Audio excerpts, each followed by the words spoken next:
Get ready. Hold tight. It's Hold on to your hats, boys. Libos. Hello, good evening, and welcome to another episode of the Wednesday Week. Just what the flipping Nora are you lot doing? I'm still in there. I'm still right behind him. It was just a very well thought out tactical plan by Danny. I want goals. I can literally feel the steam coming out your ears. So it's like a fun little post-game snack. Oh, Wednesday Week! Hello, good evening, and welcome to another episode of Wednesday Week, a very special episode of the Wednesday Week, Al's Alumni Edition. Tonight, joining me, I've got a man who I don't know which he's had more of. Is it yellow cards or debuts for Sheffield Wednesday? Joining us tonight is Mr. Sam Hutchinson. Sam, you all right, pal? I'm glad you didn't say injuries, because that could have been worse. I'm very well, thank you.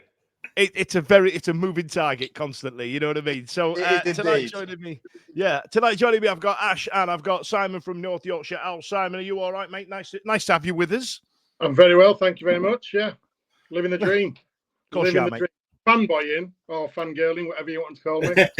I did notice your view was waist down, mate. So we'll less said about that, the better. Sam, listen, let's just get right into it. We're gonna talk about your career. We're gonna talk about why we're here. But I really want to go right back to the start. I mean, you were a youth at Chelsea. I think you were there when Avram Grant was there. You were there with Jose and Frank Lampard and all the rest of it. Get right into it. Tell us what that's like. And we are that good. You managed to break into Chelsea. Well, yeah. Do you know what? At that stage, everything was that's just normal. Do you know what I mean? I was there from the age of 7. So it was from the age of 12, 11 to up to about 15. I was always injured. I had a bad knee injury on the other side. Then got into the youth team, went full-time, struggled to get a scholarship. Brendan Rodgers was my youth team manager, and then he just set the wheels in motion. And like 6 months into my scholarship, I was training with the first team. And then I made my debut as a 17-year-old under Mourinho. Absolutely insane. Now, the injury itself, I hope I'm pronouncing this right. It's a chondral defect. Yes. Is that correct? And essentially what that translates as is a hole in your knee, right? Basically my kneecap just wore down, and if I didn't have it filled, it was just going to crack in half. So they spoke about, when I first retired, they spoke about a knee replacement, but you were only allowed 3. And I was 21 at the time, 3 in a lifetime, really, at that stage. Wow. So it would have been every 15 years I'd need another one. So by the time I was like 66, it wouldn't have worked out. So luckily, the graft that they took from my femur and I was able to start again. Good Lord. I mean, they say that about turkey teeth, to be fair. I've got to keep going back every number of years. It's absolutely bloody ridiculous. I can't get into it. Go on, Ash. Yeah. I was just going to say, Sam, obviously back when you said 12 to 15, was there any time that you thought, it's not for me, it's not something that it's looking that I'll not make it, I'll not progress onto because of your injuries? And how would that feel? Because for grown men, we always want to play football from being young, and being in that position that you were or are, must have been a bit of a... Yeah, so as a youngster, I think I was one of the best in my age group. So from probably 7, 8, 9, 10, I was one of the best. I was always a defender. Hutch, let's name some names. Come on, who are you in the age group with? Come on, I need to know. Is there names that you've just put yourself higher up there, and I want to know who's on that list? No, not as a kid. We had a good academy, to be fair. So like literally, I started on exactly the same day as Liam Bridcutt, who had a successful career at Sunderland, Brighton, really good player. Jack Cork played in my age group, played for Burnley. Andy King, who played for Wales and Leicester. And then later on, I think that was the 3 or 4 that made it from initially from under 9s onwards. And then later on, Ryan Bertrand signed from Gillingham, Scott Sinclair, Miroslav Stock, Ben Sahar. We had quite a good group, to be fair, but we never was successful at all, really. And considering we had Brendan Rodgers as youth team manager, you'd think we'd win everything. Our age was one of the only ones that didn't. So at this point, did you think to yourself, Jose's not having this? We're all going to get binned out? Because, Chelsea get maligned a lot in the press, don't they, about setting up this factory of players that they bring through in order to sustain their club. You know, knowing that and knowing what we know now about it, you actually got to the promised land. You got onto the pitch where in the blue. But for me as well, like that was a team full of men I was going into. Like there was no kids in it. That was men. It was a men's dressing room, and you had to be a man to go in it. And you either sunk or swam. It was literally full on training, everything. Like it was just men, and that helped me thrive. And it was like, all right, cool. I've got to do this. Unfortunately, obviously through injuries and whatever, I didn't as much as I wanted to. But I was always there or thereabouts, and I wasn't allowed to go on loan until I was 24. So regardless of my injuries, I did stay there for a long time because obviously they saw something, and all the managers saw something whilst I was there. Yeah, they were definitely keeping you around for something. They saw something in you. You know, it's a cruel twist of fate, isn't it? That you were the one that broke through out of that entire age group, and it was the injuries that kind of hampered that a little bit. You know what I mean? That's one of life's cruel ironies, isn't it? It is and it isn't, because then, like, I'm not just saying this because I'm on a Wednesday pod. I would never have that experience and moved to Sheffield and had 8 years. 2 of my boys were born in Sheffield, and that's a massive part of my life and a massive experience for my family to move out of our comfort zone and bring kids up there. So you just take everything positive. Do you know what I mean? And like, obviously, Wednesday is a massive club still, regardless if it was in the Championship or wherever. And it was a really good time for me. And that I actually enjoyed football there more than I've enjoyed football anywhere. Well, it's nice to hear something positive about the club, to be fair, Sam. I really appreciate that. And, What's much negativity at the moment with the club? I tell you what it was. You know, the chairman keeps having these fans forums, and we have a load of fans that are sharpening their knives in terms of wanting to be able to feed back to the chairman, because I think we believe that the chairman's going to go, "Hey, that's a really good point. I'd not considered that. I'll get right on that." Whereas it's not. You've not done it in your Chancery voice. I can't. I felt really self-conscious then all of a sudden. So essentially, what he then does, he goes, "Hey, I put all my money into this club. Who are you telling me?" And it just becomes like a big back and forth, and it just kind of brings it all out a little bit. I just wish you'd stop him off, if I'm honest. It's not just that. There's other things into it. I think there's a growing group of fans that are a bit disillusioned with the owner, or for whatever reason, if they think he's not investing in the squad, investing in the facilities, the stadium. I mean, it's probably exactly the same stadium and lick of paint that when you first started there, Sam. But there's all sorts of bits and pieces, and I think that the fans. The one thing I would say about the chairman is that player-wise, I think he's always invested player-wise. Yeah. But in the structure of Sheffield Wednesday, whether or not he's been led down a wrong pathway and not chose to do things that he should have done with the training ground, and etc. But the one thing I would say, he has put his hand in his pocket, and he does pay good wages, and he does try and recruit the best people.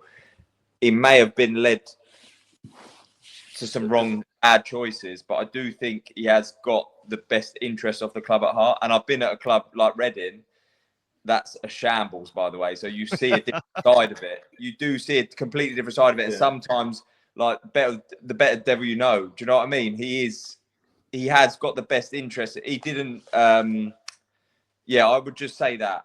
But I get the side of the fans as well, because they're frustrated that nothing's happened. Blah blah blah. Tickets are expensive, and that's another side of it, because that changed when he come in. So even for us players, we would charge the same as everyone else if we wanted a box and stuff like that. Unless you were Gary Hooper, as rumour would have it. You know what I mean? That was in Hoops' deal, so he was lucky. But you're all borrowing Hoops' but hey, listen, Hoops, can we got the family coming up this week? Do you still have to just before I move on, do you have to tell off your kids for saying words like grass, dance, bath? Do you have to try and rein that in, or they're full on Yorkshire now? No, they're school Southerners. They're back. They've been back long enough to just speak like me now. So they've got nice accents. Although my wife and I do miss the Sheffield accent. We played up at Chesterfield the other week, and she went up and saw some friends and went to Nonna's, and we do miss Sheffield. I must say, when I first got there, Anthony Gardner, if you remember the centre half, he was still living there, and I was like, God, why are you still here? Why don't you go back to London? He was like, just gets under your skin. I totally understand that now. Sheffield is a place like no other.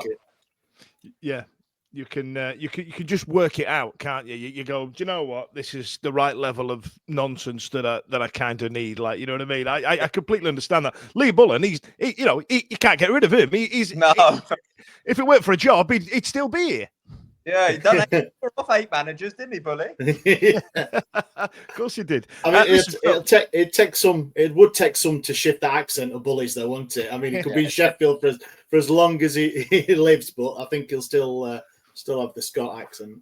Of course he will. I tell you what, Ash. Listen, we're doing this. We're releasing this on the 6th of February. It's Time to Talk Day via the Mind Charity. Ash, do you want to tell us about why we've managed to get such a high-profile guest such as Hutch? Yeah, of course. Thanks, Dan. Yeah, obviously, Mind Charity Time to Talk Day is the 6th of February. It's an annual awareness day held at the beginning of February, and it's for all of us to start a conversation about mental health. And that's why we've obviously got Sam on here, a big advocate of mental health, and we are too at the podcast. So we thought, what better thing to come on and talk to an ex-Sheffield Wednesday player and just have a bit of a conversation, because that's what we like to do, Dan, innit? Talk a bit. Can't shut us up. Can't shut us up. But look out for it on the 6th of February, and everything round. People will be doing things. So, it's good to have a chat. Now, regular listeners of the show will be sat here thinking, what's Simon doing here? Now, Simon's obviously... Simon, I'm doing here. Yeah, innit? Now, you've made this possible, and I really appreciate it. Thank you very much, Simon. Now, I tell you what, I know you've got some questions burgeoning, so let's just get straight right into it. Let's take Sam back to his ute, as they say in the ends. I'm so down. So what bit were I on about? Sorry, yeah. So going back to when you were a youth player, you've obviously worked under some great managers there. Like you mentioned, Rodgers. Was Steve Clarke there when you were at Chelsea as well? Yes, I think Steve Clarke potentially give my youth team debut when I was an under-16, but I did train under him. He was the youth team manager, and then went up to the Resis, and then obviously worked with Mourinho. So yeah, Clarkey was there. So I worked under Clarkey as an assistant for the first team as well. Cool. So yeah, as I was going to say, you've worked under some great managers like Rodgers, Steve Clarke, Carvalhal, and stuff like that. Have you picked up any tips from them if you're going to get into coaching, but also picked up tips from other great managers that you worked with, like Gary Monk and Jos?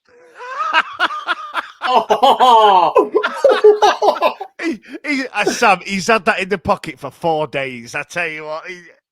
Do you want me to tell you a good story about Gary Monk? Yes, please. So we have the same agent.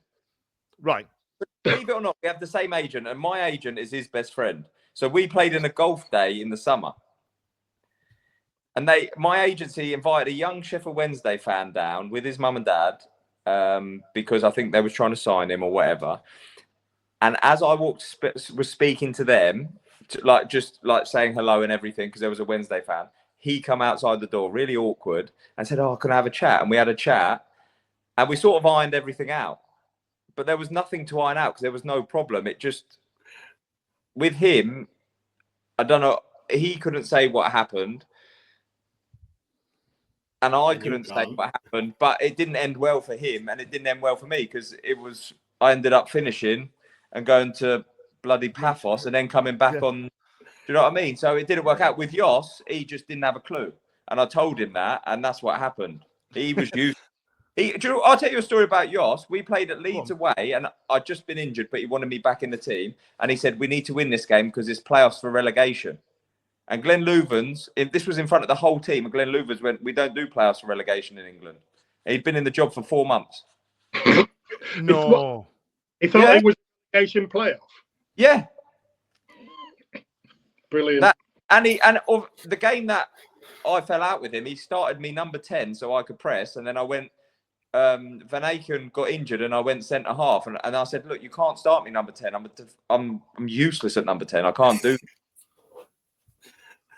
Wow, that's Jos, and that is the truth because he's useless.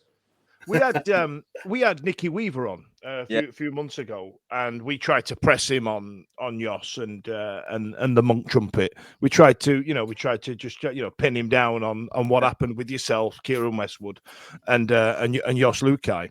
And sometimes you get really diplomatic answers, and we all thought that as fans you start to speculate, and we were telling ourselves, oh, there's been this massive tear up, there's been a fallout behind the scenes.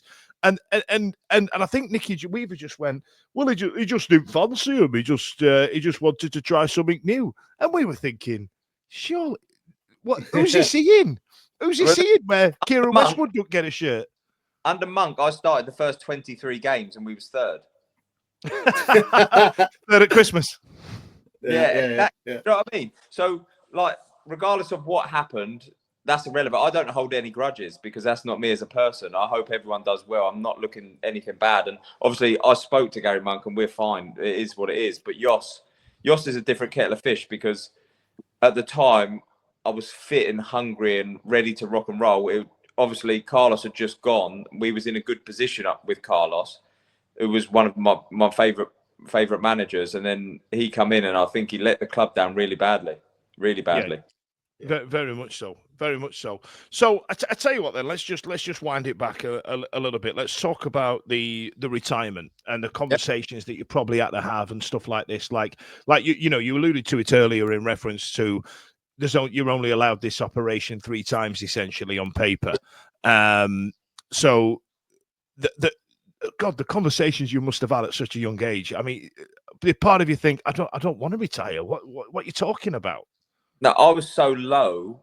I was so low mentally and physically. I couldn't do it no more. I was in Chelsea's first team, but I was only training under Ancelotti like once a week, twice a week, and then going in the pool. And they was looking after me like that. But then you have to try and compete with world-class footballers. It's hard enough doing it in the Championship when you don't train, let alone doing it with world-class footballers that are incredible, train every day as hard as possible, fit as anything, and then you're coming out and then you're not at the races because you're not training, then you're sitting on the bench on a Saturday. That's so difficult, mentally tiring, wearing everything. And I literally I couldn't do it no more. Physically I couldn't do it, mentally I couldn't do it. It just wore me down. So when it came about, then when the big decision came about, you'd kind of slowly made your way there already. Yeah, I went back to pre-season having set up a goal against Stoke, and I was meant to play the last few games of the season and be involved in the FA Cup semi-final, potentially. I don't know if I was going to start, but I was on the bench or something. And I'd spoke to Ancelotti and he was like, look, we can crack on. And then I played against Stoke, come off, I got out the car when I come home and I couldn't walk. And I was just like, this is ridiculous. So I didn't play for the rest of the season, went back pre-season. We was doing attack versus defence against, I think Scott Sinclair tried to run me. And normally we was quite competitive and I just couldn't run. I was like, I'm going in, I'm done. Wow. Had my tonsils out. That went really bad because every time I got injured, I got tonsillitis. So I had my tonsils out, and that went really bad, and it just put me to an all-time low. And I was like, I'm not going back. I'm done. That's it. Wow. Good Lord. Good Lord. Is that a conversation? Obviously, you're the player, but is that a conversation that you have to have with other people as well? Parents, coaches, agents? Or is that something that you just thought, mate, I know I'm the player and that's it, I'm done. Do you know what? That conversation with other people must have been really hard. It was and wasn't, because I'm quite headstrong, obviously, as a character, and I always have been. So at 21, I was mature enough. As much as I was immature, I was mature enough to know what I wanted, and that was my career. And I was in a dark place. I had suicidal thoughts. I was in a really dark place, and it wasn't maybe people... I can't really remember people's reaction to it of being shocked, if I'm honest. I just think they was just like, yeah, it's probably time. Mm-hmm. Wow. I can't remember Chelsea ever saying, oh, don't worry, let's really pushing me to play on. Wow. So coming back through all of that, you had the operation and it went well, right? So the operation, I didn't have another operation after that. I didn't have to have another operation. It just took the time of me doing nothing for a good 16 to 18 months. The graft took, and it just, the stabbing pain that was behind my knee just deteriorated a little bit more, and I could cope. And mentally, I was strong enough to go, actually, no, do I actually want to quit this, or do I have something about me and show my kids in the future that I've actually achieved something? So I always thought I'd quit.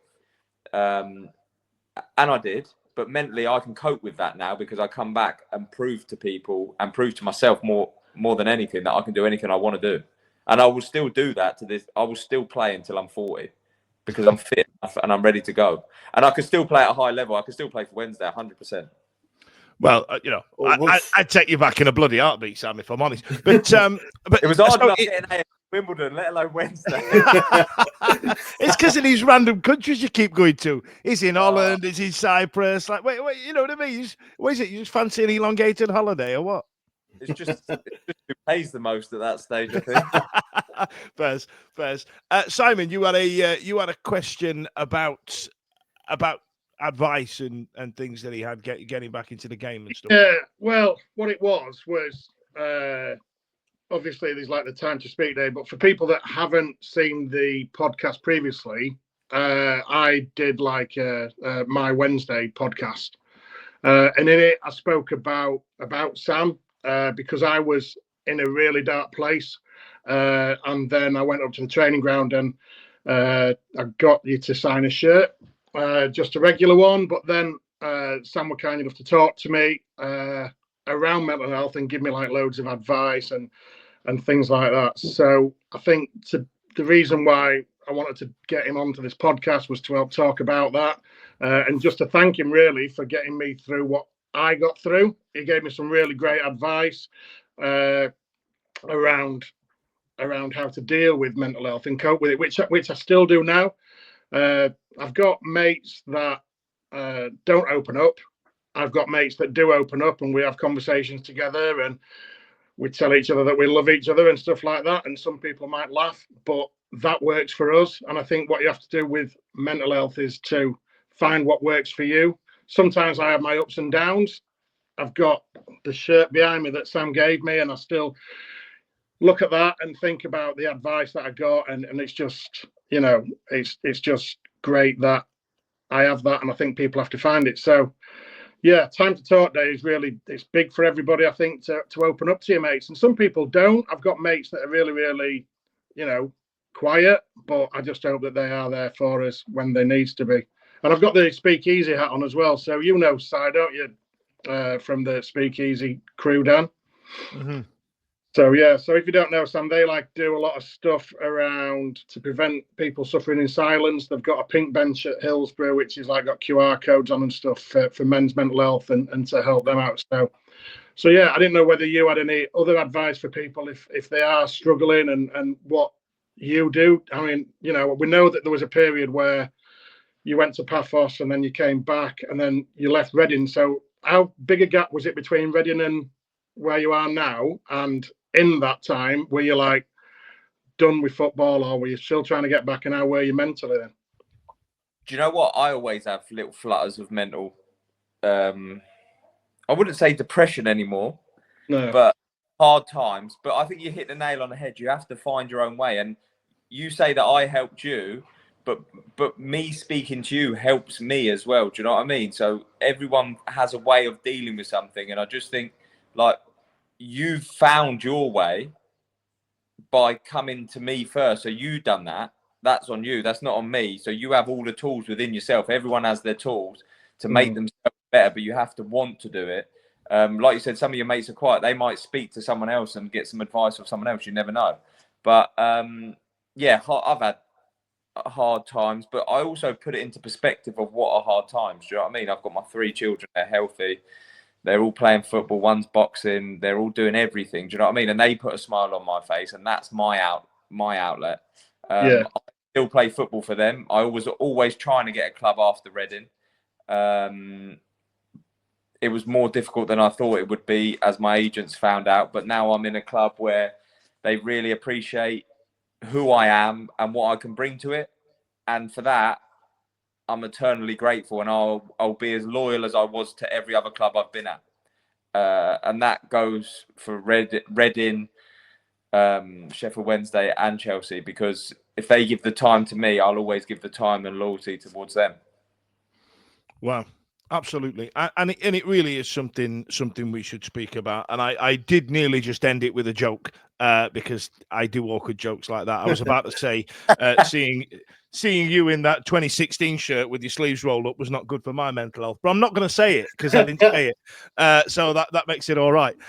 So I tell you what then. So loan at the Tricky Trees, loan at the Tessanum, and then Valentine's Day. 11 years ago now, Hutch. I can't believe it seems it's that long ago. And you only came for a month, apparently. What were your perceptions going to Hillsborough?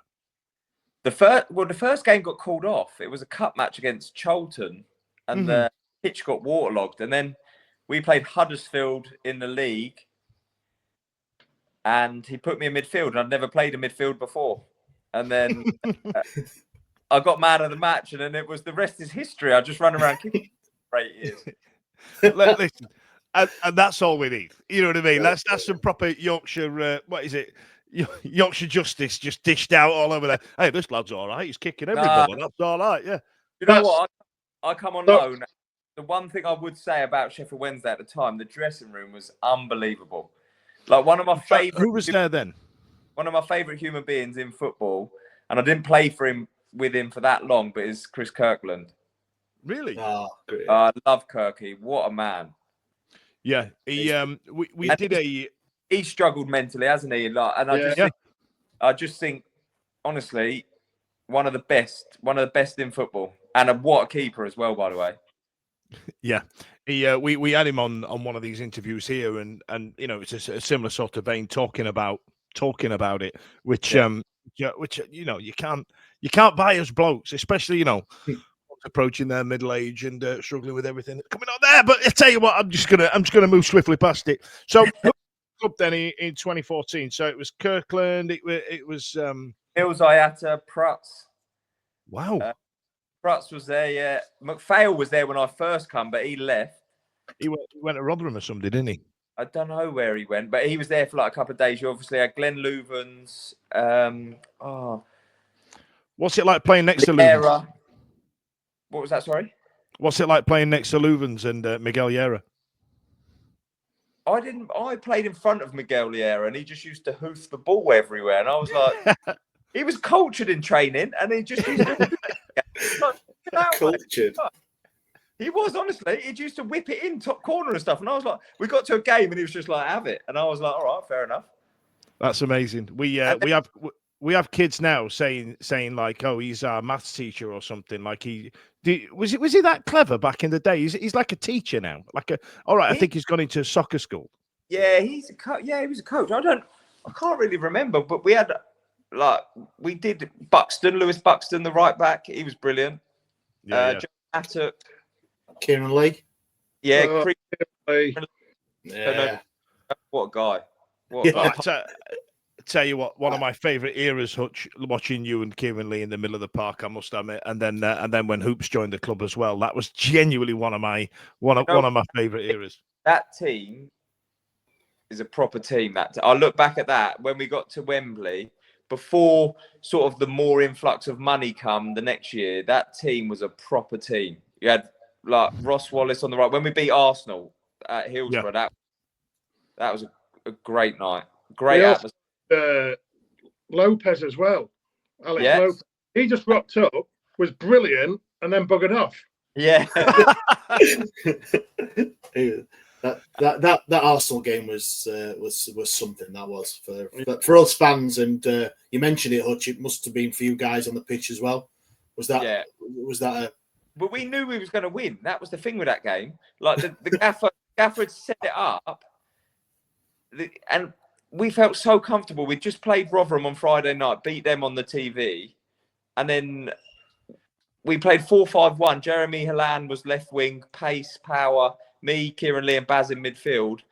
And Joe Wildsmith was in goal. like really young as well, done really well. Like we just, as soon as Oxlade-Chamberlain got injured straight away, they brought Theo Walcott on, and he got injured straight away, and it was done. The game was done then. Yeah, because there's nobody doing any pace. No one's doing any running now. We're all right, lads. We're all right. Exactly. No one's running. Exactly. Oxlade-Chamberlain took a touch, tried to go around me in the first 10 minutes, and luckily he pulled his calf because he'd gone, and I was like, oh my God. I used to be all right pace-wise, but he'd gone. Yeah, I can imagine that one. So let's go to that era of the club then, and that season, because it was a weird start to the season. So Cavalier was coming under pressure already right from the start, wasn't he? The playoff final season, and we were kind of flip flopping, ironically, with Reading in between the playoff spots for the first 3 or 4 months, and then something happened around the time of that Arsenal game. There was a period around there where it clicked, where all of a sudden Carlos knew his best 11 were. Because we had a lot of new players coming, didn't we? Like Papa Sugu. Oh God, I don't want to be disrespectful. Yeah, Sugi, didn't he? Bloody hell. Yeah. So we knew who the 11 were. McGugan as well, didn't they? Lewis McGugan come in. Oh, he was absolutely bloody quality as well. Somebody who genuinely struggled through his career, but I tell you what, the geezer could play football. He fell out with the gaffer because he didn't want to play number 10. That's why he didn't play. But what a player he was! Well, where did he want to play? Because I thought he was bloody brilliant. Number 10. Yeah, he did. He couldn't run like the gaffer wanted him to run as a number 10, and they fell out. Interesting. Because I mean, you mentioned Baz in that team, and there was look at the player he's become for Sheffield Wednesday now over the last decade. And when we look at Barry Bannon, we look at that playoff final, we look at that playoff final season, he was kind of discarded out on the left wing a lot of the time, wasn't he? He was kind of put out. That free role really helped him, because me and Kieran Lee, like, I'd done the dirty work for them too. Kieran Lee could go on and do a little bit of Maisie's, and then Baz could come in, and it really worked. And then obviously you had Forestieri, he went out on the left in the end, and we sort of played like a mixed three. And then Ross Wallace on the right. It was just, and even Pudor, a left back, Pudor. We had a great team. We just wasn't enough in the final, and that, like, you can stomach that sometimes. Do you know what I mean? Because they was a lot better, but it was a good time. That was a very good time. I'm still raging, to be honest. No, I'll never get over it. I'll never get over it. But you can understand why we did lose. Yeah, they were just better. We just got beat on the day. They were a bit more wily, weren't they? Yeah, it was like men versus boys on the day. We was under the cosh. So they come, weren't they? So they would already have Premier League experience and stuff like that. Yeah. I remember them bringing Harry Maguire on. Robertson played left back and everything, but we hadn't conceded a goal. We drew 0-0 or 1-0 0-0 in the league with them. So we there or thereabouts. It was always going to be tight, and it was always going to be one of them games that had come down to the wire. But there's a few players I want to talk to you about, and I want to talk about formation as well, because on a national example, Gareth Southgate came under a lot of flack managing England having 2 defensive midfielders, and I feel like our most successful time was when we had, like you say, you doing the shit kicking, and then having 2 attacking midfielders in front of you. Is that how you preferred it on the pitch, especially when it's Baz? Yeah, exactly. And I can't really play in a 2 because I've never been a midfielder. So that sort of role and I've got the legs to do it, was perfect for me, especially when you've got them 2 so good on the ball. And they're so different in players, where Kieran Lee likes to run on. Baz would come in, get the ball and create space for me as well. So they're very intelligent, both of them. And as a 3, we just work perfectly. Yeah, I could drop back in between Leesy and Glenn Louvens and get the ball to create space for them, and they pick up pockets. So it was an enjoyable time to play.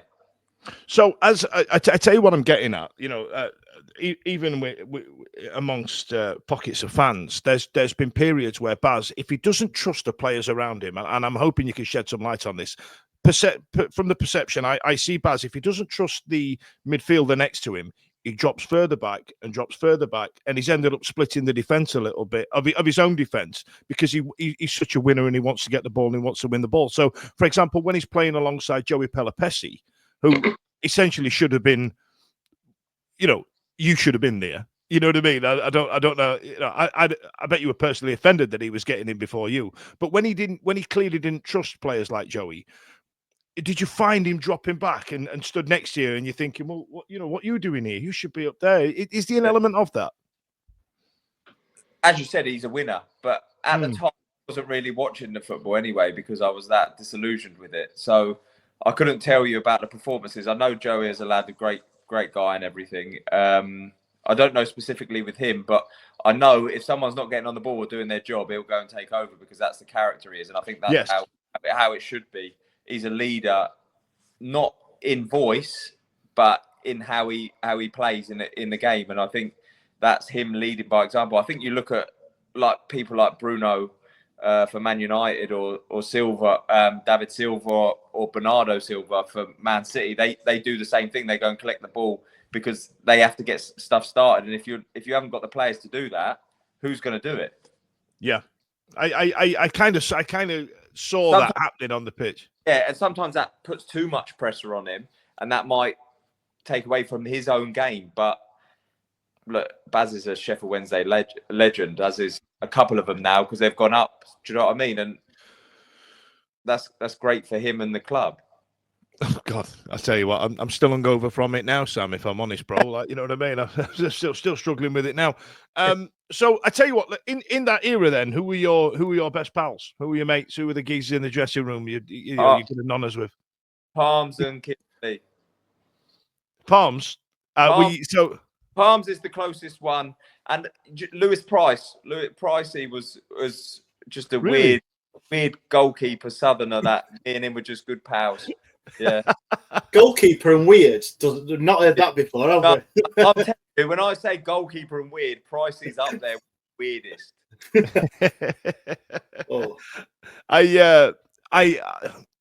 Liam Palmer. So we had him on the show talking up his testimonial coming up and things like that, and we made it a competitive training match essentially rather than the wheeling out the old boys. Are you a bit annoyed that you didn't get to come out and step on the pitch for his testo? Yeah. No, I'm not one of those that will ever. I would have come back if I could have, but when I'm done, I'll come back. That's not my club anymore, unfortunately. So. That's done. Do you know what I mean? I put that to the side, but I would have come out for Palms. First. All right. That's it. That's the invite to the five-a-side tournament and into something. We can have Sam as a ringer for us. Do you know what I've played? I get invited to the Chelsea Legends at the moment, so you might have to wait for a bit. What? Who are you stepping out alongside with at the Chelsea Legends? Have you went? Do you know yet? Last season we played Bayern Munich. And Gianfranco Zola come on for me. So well, there you go. Front of 37,000 at Stamford Bridge, so I couldn't complain. Ash Rogers, Gianfranco Zola. You know, I think I know which one he was now. Ash. Fairs. I wouldn't mind getting sub for Gianfranco Zola. To be honest, that sounds like a decent day out. So Carlos, I'm just trying to get timeline. So Carlos had been dismissed. It was a poor start to the third season, wasn't it? Yeah. Did you feel at the time that it was too much to ask a third bite of the cherry? No, 10 of us were injured. If you remember, 10 of the starting line were all injured. Yep. And I think it played on him. He changed a little bit with like the stress in it. You could see the strain, and I think he was ready. He was ready for a challenge. But the £20 note interview. The boys did not want it. Really? No, the boys wanted him to stay. Was he well liked between the dressing room and the lads? With the starters, 100%. I definitely. I mean, bear in mind, Lee Bullen was a popular character around Sheffield Wednesday, and he, I think we got spanked 3-0 at Burton or something, didn't we? After Carlos went, and I think that saw the end of Bullen's tenure. And then Luhukay came in. I mean, Christ almighty. He came out of absolute... And the names we were linked with as well. And he came out of absolutely bloody nowhere. I can't remember who he was linked with, but yeah, he was... Do you know, the worst person... He wasn't even the worst person because he didn't really have anything about him. His assistant was the worst. The one that went... I don't know who that was.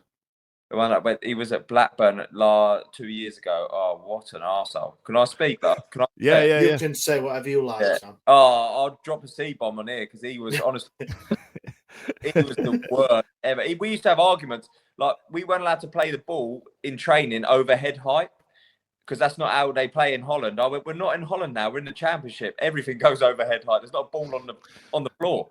No, can't do that. And he was like, that's why England don't win anything. I went, well, what have the Dutch won? Nothing. Yeah, the Dutch didn't even qualify 2016, so jot that down. Honestly, it was ridiculous.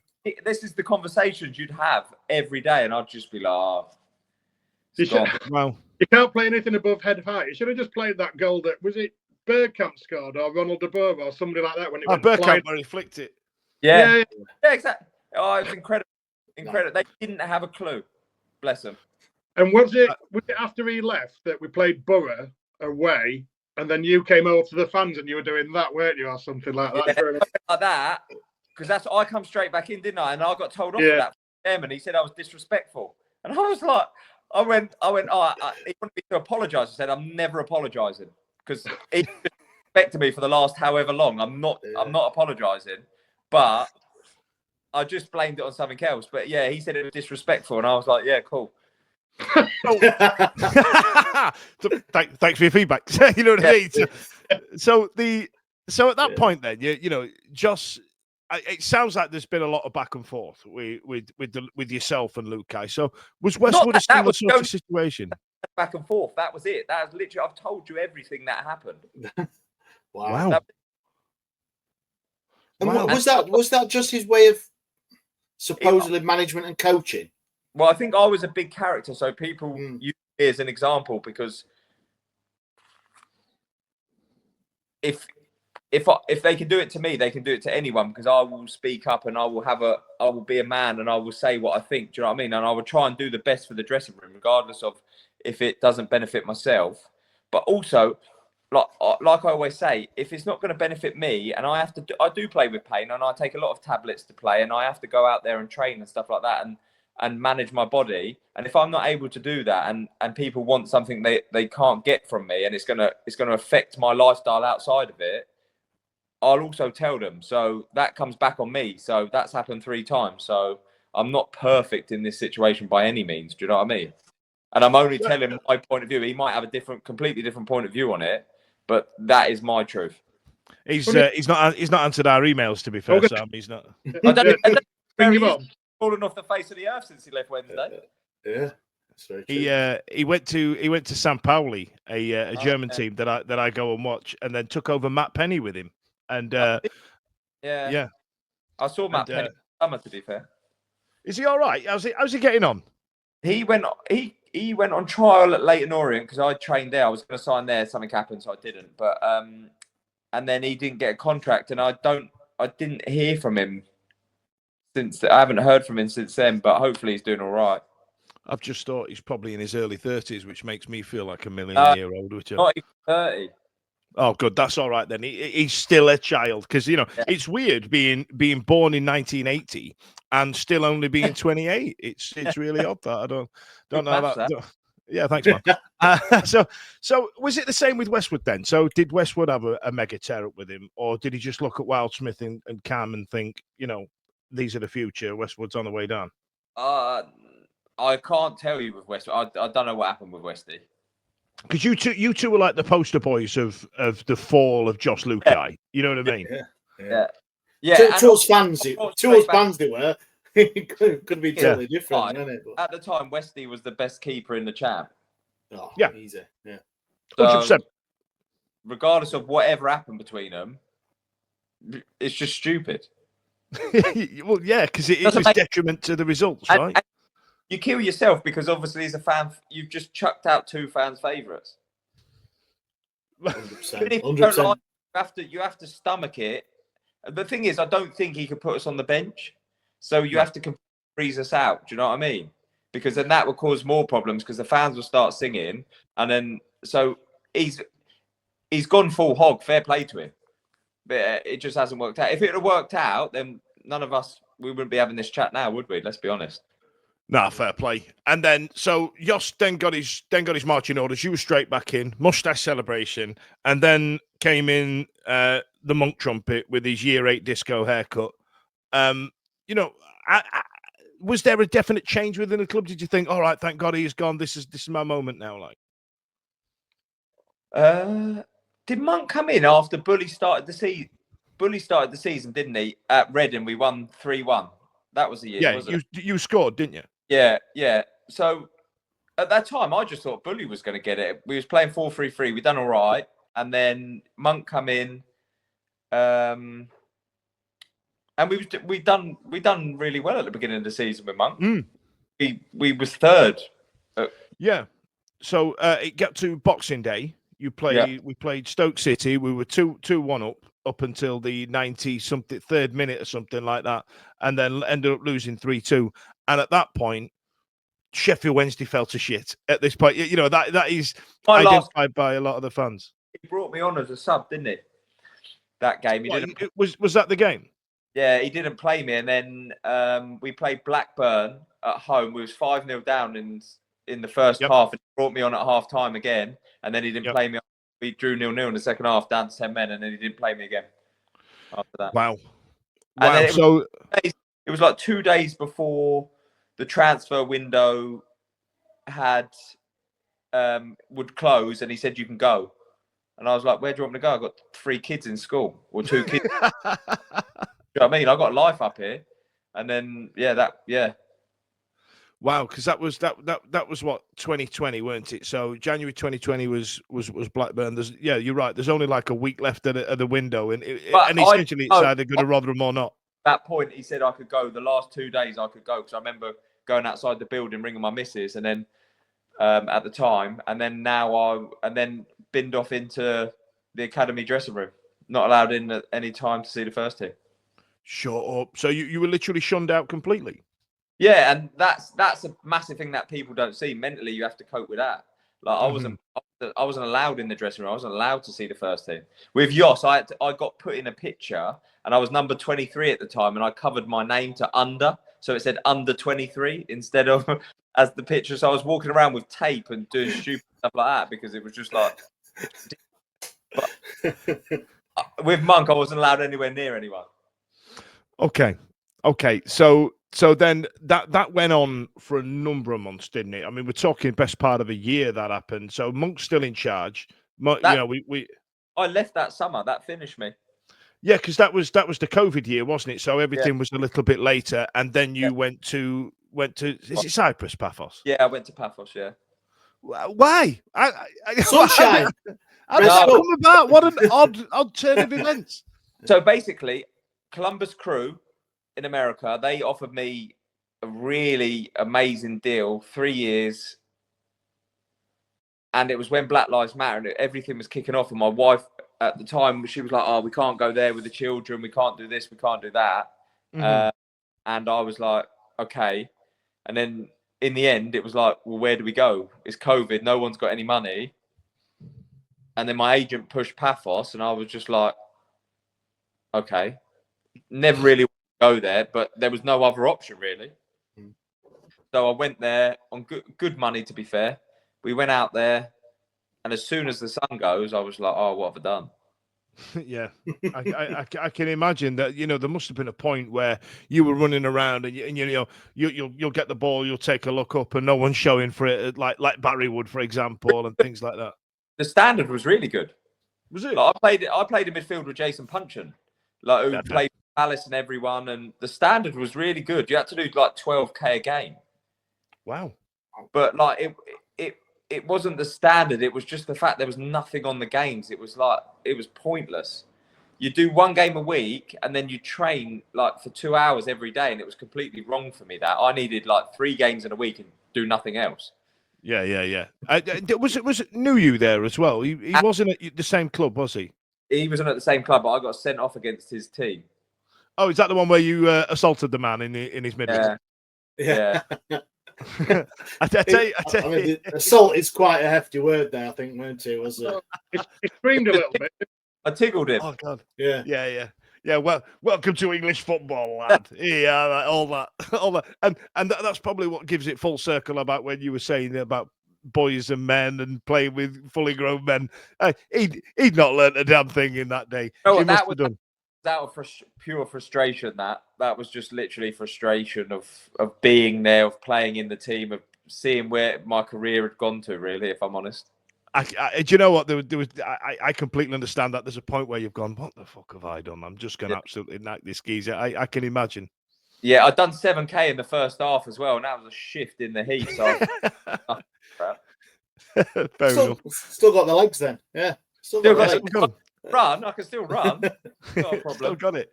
So coming back to Sheffield Wednesday then, Gary had gone. Yeah. Is this what it was? So Gary Monk had gone, and then you thought, so you must have said to your agent, just get me back there. Just get me back. So basically, Gary Monk had gone. Tony Pulis had come in, right? So Pulis was good friends with Jason Punchin. Right. Because they'd been together where they'd been together at Palace. They still spoke to each other. And Pulis asked about me, and he was like, yeah, he's still like ready to go, whatever. And he was like, I spoke to Pulis on the phone when I was in Cyprus, and I was like, yeah, I'll come back. And then I cancelled the deal in Cyprus, had agreed everything with Sheffield Wednesday for a new contract, and it was a good contract still, not as good as what I was on, but still good. And then Pulis got sacked. So he was only there 10 games, wasn't he? Yeah, he got sacked, and then there was like the chairman were like, "Oh yeah, cool, we'll sign you again, but it's half what we agreed." What? We've just triggered all of the protests, haven't we? Now we've just started them back up already. I forgot that. Yeah, so I signed on absolute peanuts. So since I left Pafos, I've earned nothing in football. I'm just playing for the fun. Just playing for the banter. Did you have like loads of bonuses built in and stuff like that, or give me anything? Because it was like I'd left, and it was embarrassing that I was coming back, sort of thing. No, God. Oh no! You see, as fans hearing stuff like that is just that is why the earlier conversation we had that some fans are a bit disillusioned with how the clubs run when you do have a player who's signed, who's going to come, and then the manager. I know Pulis only lasted 10, 11 games, I'm sure the contract was still in the post. Also, that's his prerogative to do that, isn't it? He's in charge, and he give me a lot of money.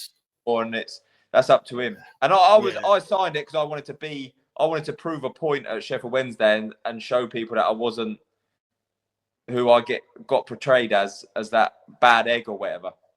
Yeah, because bear in mind that's the season we started with the points deficit as well. Unfortunately, it did end in relegation. A relegation fight against Derby on the last game of the season that we shouldn't have been in, essentially, because of the point deduction, right? And do you walk away? So at the end of that season, did you walk away? I mean, all right, we've been relegated, via auspicious circumstances. But did you personally? Season, the dressing room I walked into in February, it was only going one way. Really? Yeah, it was going one way, and you had, I think there was like something like 8 people out of contract. We didn't get paid for 4 months of the. Oh God, yeah, we had all that. The last 4 months of the season, we didn't get paid a penny. That was all right, Hutch. You weren't on much. Yeah, you were fine, Hutch. It didn't bother me. Some people they really struggled. I don't. We was having meetings with the chairman, and he helped out people that were struggling. But if you're not getting paid and you've got 8 people out of contract, are they going to give their all for the cause? No, fair. I do that because I love the club, and whatever club I play for, I'd always give 100% no matter what. But there's other people that are like, well, I've got bigger opportunities next season. Do you know what I mean? And it was even going into Derby. I just felt it. It was just like, what are we doing? And we should never have been in that position. No, and again, and this is where fan protests come from and things like that, because decisions made by the chairman put us in that position to be in that game on the last day, and it affected morale and it affected the players as well because of what we did a couple of years ago. It's weird how it all intertwines, isn't it? Of course it is. Of course it is. And that everyone makes mistakes. As a chairman, he's not gonna know all of the what you call it, and maybe he's taken some wrong advice down the way. Do you know what I mean? But I can tell you this: he's actually a really nice man, and he I promise you, he does have the best interest of the club at heart, regardless of if he gets it wrong. And I'm not saying he's right at all, and I'm not backing him. I'm just saying, for what I can tell, and what he has the best interest of the club at heart, whether it's right or wrong, or whether he succeeds with Sheffield Wednesday or not, he is trying his hardest. Okay. I believe that. I must admit, it would be mutually beneficial for the club to succeed, wouldn't it? If Of course. you know what I mean. Right. Listen, let's have a bit of fun. Let's have a bit of fun. I've compiled a video, Hutch. I don't know if you were aware, but there was a game that we used to play called Hutch Bingo. You must have been made aware of it. I am, yeah, well aware of it. Okay, so I'm going to play you a clip just like out of what was it? Question of Sport. I'm going to play you a clip of some of your less than savoury tackles, and I want you to tell me whether it was a yellow card or whether it wasn't. You know what I mean? There's some highlights in there as well. So I'm going to play this for you now. Oh yeah, good luck with this. Here was a really mint Sam Hutchinson montage, but YouTube made us take it down. 'Cause copyright.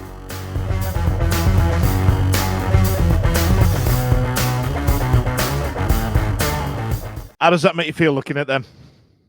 Oh, I miss it so much. That one against Brentford and that one against Arsenal are highlights for me. Do you want me to ruin one of your highlights? Go on. I didn't touch the ball against Arsenal. I didn't think you did, but the smile on your face. I didn't mind. It's my goal. My goal, but the boot touches it, and I just end up in the net. Even Petr Cech. I spoke to Petr Cech after the game, and he was like, "I cannot believe you scored past me." And I was like, "Yeah, unlucky, mate." But I did tell him in the end, like, it wasn't me who scored. But yeah. Wow. Because of course you'd have known Cech from Chelsea days, right? Was he there then? Did you know each other from then? Right. In that montage there was a few tasty challenges, and I want to know if you know whether you were booked or not in some of those environments, in some of those tasty ones. So the first one was against Preston. It was a triple tackle, absolute beauty of a piece of play there. Did you get booked or not? No, it played on, and then I won the ball again after. You did. Great start. The next one, Preston again, different game. Jordan Hugill's tearing through. And a beauty of a, Bobby Moore-esque challenge and right into the 18. I mean, stay on your feet there, bloody hell, Hutch. But what about that one? But I was playing centre mid then, so I was helping out the centre halves. Yeah. Play on. I ran back with the ref to the middle of the pitch, if I remember rightly. Yep, no booking on that one either. So I'm roping you in on these first two. I'm roping you in. Now the next one was it Adam Hamill for Barnsley? Yeah. I thought he sent me off. Right. And he was like, what have you, Leesy started saying he's two-footed him. And I was like, why are you trying to get me sent off? Adam Hamill got sent off. Not me. Did he? Yeah. Two-footed. Yes, of course. Yeah, I read that you did get booked, but no. I didn't. Scored in that game as well. Watch it back a bit further, Dan. Like, Hutch is like, what are you on about? And then the ref gets the red card out, and he's saying, "Oh, the geezer behind me." Yeah, I didn't realise he fouled me. Absolute beauty of a challenge as well. It was an absolute peach. Now there's a really blurry one in there. I want to say it's against Bournemouth, but I couldn't really work out who it was. And I got booked and sent off. Yep. That was against Kermaghan. I scored I think that was my first goal for Wednesday, maybe. And then we still won the game. Chris Maguire scored a penalty, I think, maybe. I think you might be right, but yes, you did go booked and sent off. Yep. And then there was that one for Pafos. I thought I'd stick that one in there for you, bro. Not even a double booking that one. That was just a straight red. And given how we spoke tonight, that's Gary Monk's fault. He's just frustrated at everything. You envisage that man's stomach. I won't say Gary Monk's fault. I'll say that's my own fault. Yeah. I'm gonna make some mental notes of that one. And then the last one was Birmingham in their red away kit. I don't know if you remember that challenge. We won the game 3-0, and I don't think I got booked live on Sky. You did not get booked. That is a clean sweep on Hutch Bingo, ladies and gentlemen. He's I know my really well. I know my Have you seen the video of Roy Keane going through his sendings off, where on the overlap? Yeah, when he goes, "Oh, that was a bit silly, that one." do you ever have those type of feelings where you go, "Yeah, maybe I fucked that one off a bit"? No, do you know what? My kids love it. I always tell my football. So my little girl plays for Chelsea, right? She's like really good, and both my boys play. And I always say, as long as you tackle, run, and everything else, you can learn it. You can learn everything else. You can learn to be whatever skillful and everything like that. But they're the key components of football. And without me doing that, I wouldn't have had a career at Wednesday, and I wouldn't still be playing now. So, like some of them, missed time. Some of them for other reasons outside of football, coping with mental health, really. But it's part of it, and it's part of the game. And if I could intimidate someone by putting them in rosette, so to speak, that was what I did. I was going to touch on it, but you've already just brought it up, Mark. So my daughter plays football as well, plays centre half. So because I was doing this, I'm like talking to her yesterday on the way to the game, and I showed her some of your best clips. My coaching was to her is just smash into him. Just smash into him. So I showed her some clips of you yesterday, and she played her best game yesterday. I mean, they lost 5-1, but that weren't her fault. But she was doing some proper getting in there. And the first thing she said was, "We're not allowed to slide tackle at my age, Dad." I'm like, right, okay. Are they not? No, she plays under 11s, and they're not allowed to slide tackle. Wow, that sounds. Who's brought that in? Jos Luhukay. It's what they do in kids football. My little boy, he played today. He's under 7s, and they can head it and do whatever. Yeah, girls. Yeah, she's not allowed to head it either. If they head it, it's a free kick to the opponent team. So that is Jos Luhukay. That's really bad because they're never going to learn to head the ball properly. So when it does get more powerful, and it will actually end up hurting them really bad. Yeah. So is your advice that tomorrow I take her out in the garden and start lobbing balls at her head? That's what my girl won't head the ball, but my boys do. Yeah, don't do that. Don't do that. Disclaimer. Get a banner on, Baz. Yeah. Just seeing that Brentford goal, number 23 on back shirt, Hutch. Any significance in that number, or was it just? So I was with what was available. That was the season that the chairman picked our numbers. Oh, right. And Joe Wildsmith was number 2. Yeah, the season. So we didn't have a choice. All right. Is that real? Sorry, that was a rumor. We thought it was like an urban myth. But no, did it? Nuts. Fletcher was sick. Yes, Fletcher was 6. Yeah, remember that. Did he do it with like bingo balls or? So he done it with your birthday and what special number it would work out. I don't know for Thailand or something. I'm not sure, but that's how he did it. I quite like 23. It was a big number for me. Wow. I don't know. It was just like Si said. It was one of those urban myths. No, that was real. When we got the list because I was number 4, and then it'd give Use Van Aken number 4, and I was like, "You're taking the mick." Like, I was like, give my number away. And then I was 23. I was like, "Oh, don't worry, I don't really care about numbers anyway." And then that was it. So I'd love to. What was Joe Wildsmith like when he looked and he went, "Why have I got number 2?" Yeah, exactly that. Like, he used to get hammered off of away fans and stuff like that, or like home fans when we played away, and he'd be like, he was too young to say, "No, I can't have number 2." Do you know what I mean? I don't think he had enough about him. He just wanted to keep everyone happy. But if you look at that, that's ridiculous, isn't it? The keeper having number 2.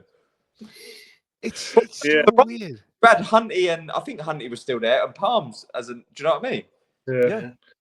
Yeah. I wonder how many people went into the shop and bought a goalie kit and went, "Can I have number 2 Wildsmith on the back, please?" that would have been incredible. Listen, I'm gonna wrap this up. Oh, it's been an absolute pleasure. Thank you so much for coming on and talking about your career. I could genuinely go on all day, but well,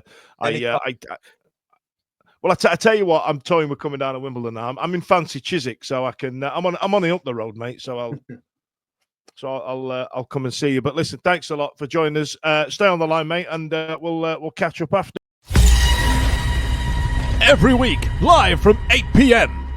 It's the Wednesday week, bringing you football analysis. He came in. I think he scored a goal. Bringing you banter.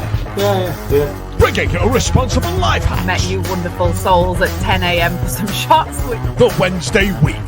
1, 2, 3, 4 live. Available on all social medias. Obviously, this goes out on YouTube and as well as all the other social media out there for podcasts, etc. The Wednesday week 24-25 season.